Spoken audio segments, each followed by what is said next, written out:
आज के इस वीडियो में हम लोग देखेंगे एसी पेपर का दूसरा क्वेश्चन और यहाँ पर कवर करने वाले हैं संवाद लेखन। संवाद लेखन बहुत ही सिंपल और आसान भाषा में हम लोग समझेंगे।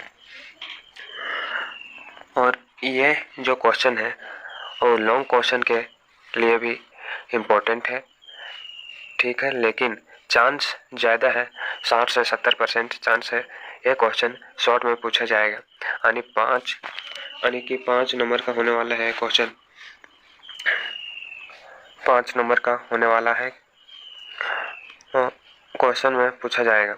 लेकिन हो भी सकता है कि बाय चांस एक क्वेश्चन आपके एग्जाम में लॉन्ग क्वेश्चन में भी पूछ दे, इसलिए पूरे डिटेल में हम लोग देखेंगे।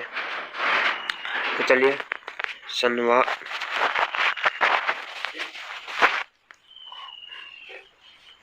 वीडियो को स्टार्ट करते हैं बिना देर किए हुए।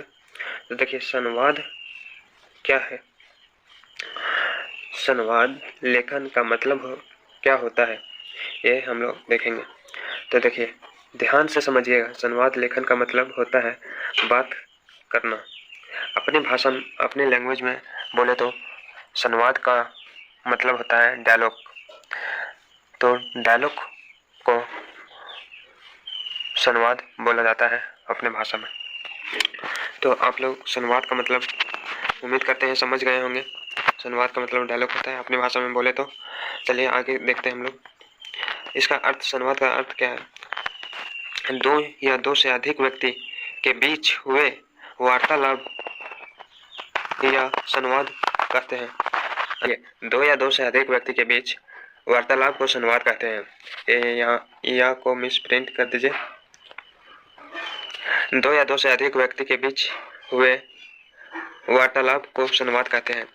दूसरे शब्दों में दो व्यक्तियों की बातचीत को वार्तालाप अथवा संवाद कहते हैं।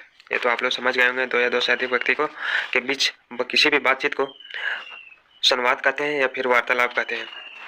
तो ये आप लोग समझ गए होंगे, उम्मीद करते हैं। तो चलिए आगे की ओर देखिए संवाद का सामान्य अर्थ क्या है। संवाद का सामान्य अर्थ बातचीत है। संवाद का सामान्य अर्थ बातचीत है। इसमें दो या दो से अधिक व्यक्ति भाग लेते हैं। दो या दो से अधिक व्यक्ति भाग लेते हैं। अपने विचारों और भावों को व्यक्त करने के लिए संवाद की सहायता ली जाती है। यानी कि अपने बातचीत को वार्तालाप के लिए संवाद की सहायता ली जाती है। जो जितना सजीव होता है, जिस सजीव का मतलब जो किसी भी बात को अगर अपना बात को प्रस्तुत कर रहा है तो उसमें देखा जाता है कितना इसका जान है। और सामाजिक और रोचक होगा, यानी कि सामाजिक और रोचक होगा तभी उनकी बातों को सुनेगा। वह उतना ही अधिक आकर्षक होगा उस बात को सुनने के लिए। अगर समान और सामाजिक रोचक होगा तो उसके प्रति लोगों का खिंचाव होगा। अच्छी बातें कौन नहीं सुनना चाहता, अच्छी बातें कौन नहीं सुनना चाहता। इसमें कोई भी व्यक्ति अपने विचार को सरल ढंग से व्यक्त करने का अभ्यास कर सकता है। यानी कि इसमें कोई भी व्यक्ति अपने विचार को सरल ढंग से व्यक्त करने का अभ्यास कर सकता है। तो चलिए आगे की ओर बढ़ते हैं हम लोग। स्वभाव। वार्तालाप में व्यक्तियों के स्वभाव के अनुसार उनकी अच्छी बुरी सभी बातों को स्थान दिया जाता है। यानी कि बातचीत के माध्यम से अगर किसी व्यक्ति अपना बात कर रहा है तो उसकी बातों को, अच्छी हो या बुरी, सभी बातों को स्थान दिया जाता है। इससे छात्रों में तर्क होता है, इससे तर्क की शक्ति उत्पन्न होता है। यानी कि इसमें छात्रों की तर्क की शक्ति उत्पन्न होता है। नाटकों में वार्तालाप का उपयोग सबसे अधिक होता है। यानी कि देखिए नाटक में, वही फिल्म में वार्तालाप का सबसे अधिक उपयोग होता है। इसमें रोचक प्रभाव और स्वाभाविकता होनी चाहिए। यानी कि जो भी आप बातचीत करें उसमें रोचक और स्वाभाविकता होनी चाहिए। व्यक्ति, वातावरण और स्थान के अनुसार उसकी भाषा ऐसी होनी चाहिए जो हर तरह से सरल हो, यानी कि व्यक्ति को ऐसा भाषा के अनुसार समझाना चाहिए जो उसको समझ में अच्छे तरीके से आ जाए।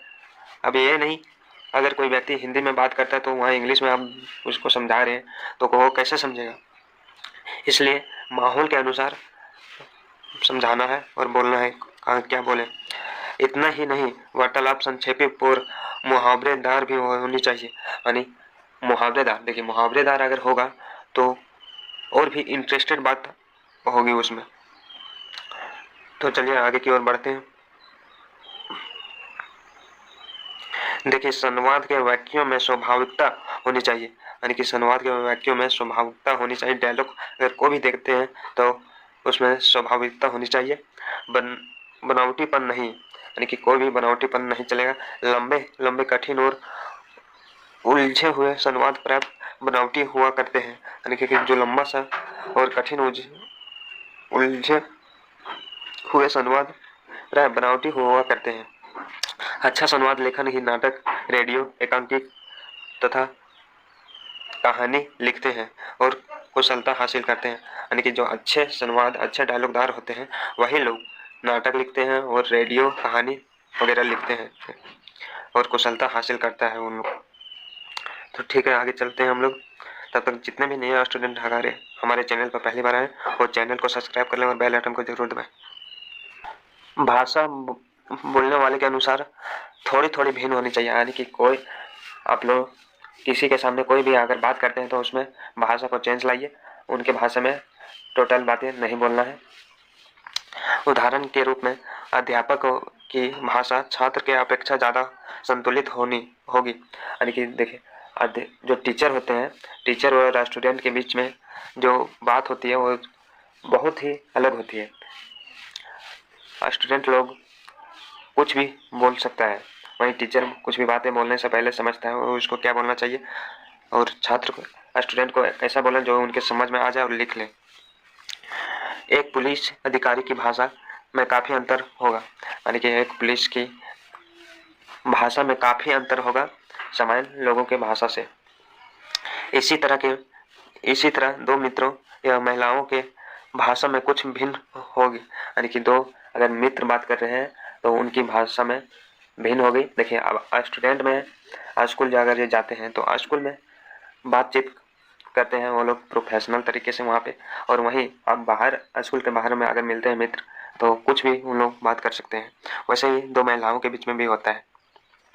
दो व्यक्ति जो दूसरे के शत्रु हैं की भाषा अलग होगी, यानी कि दो व्यक्ति की भाषा ही अलग होगी। कहने का तात्पर्य यह है कि संवाद लेखन में पात्रों के लिंग, उम्र, कार्य स्थिति का ध्यान रखना चाहिए, यानी कि डायलॉग के लिंग, उम्र, स्थिति का ध्यान रखना चाहिए। संवाद लेखन में इन बातों पर भी ध्यान देना चाहिए कि वाक्य रचना सजीव हो, शैली सरल और भाषा समझने लायक हो, यानी कि कोई भी बात अगर बोलते हैं आप लोग तो उसको ऐसे सरल भाषा में बोलिए जो मधुर भाषा हो और भाषा समझने लायक हो।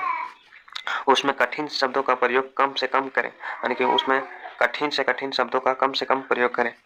संवाद के वाक्य बड़े ना करें, यानी कि जो भी आप लोग डायलॉग दें वो काफ़ी से काफ़ी शॉर्ट में निपटने का प्रयास करें। संक्षेपित और प्रभावशाली होनी चाहिए। मुहावरेदार भाषा काफी रोचक होती है, स्थान स्थान पर उनका प्रयोग हो। मुहावरेदार भाषा का स्थान स्थान पर काफी इंटरेस्टेड मुहावरेदार बात होती है ना, तो उसके स्थान स्थान पर उनका उस भाषा का प्रयोग करें।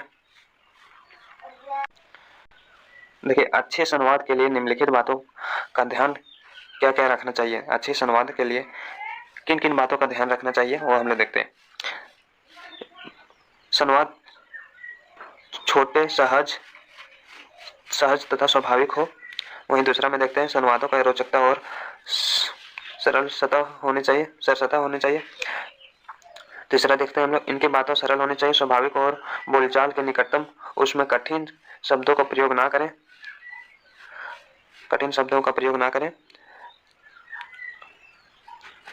तो आगे की ओर बढ़ते हैं हम लोग।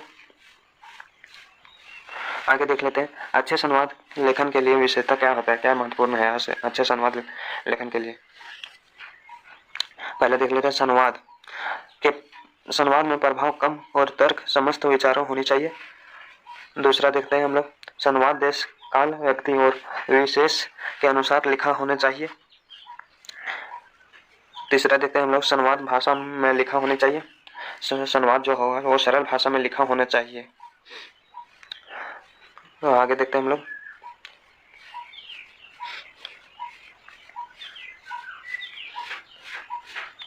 तो ये तो आप लोग समझ गए हैं, संवाद जो होगा वो सरल भाषा में होना चाहिए, लेकिन आसान से आसान भाषा में होनी चाहिए।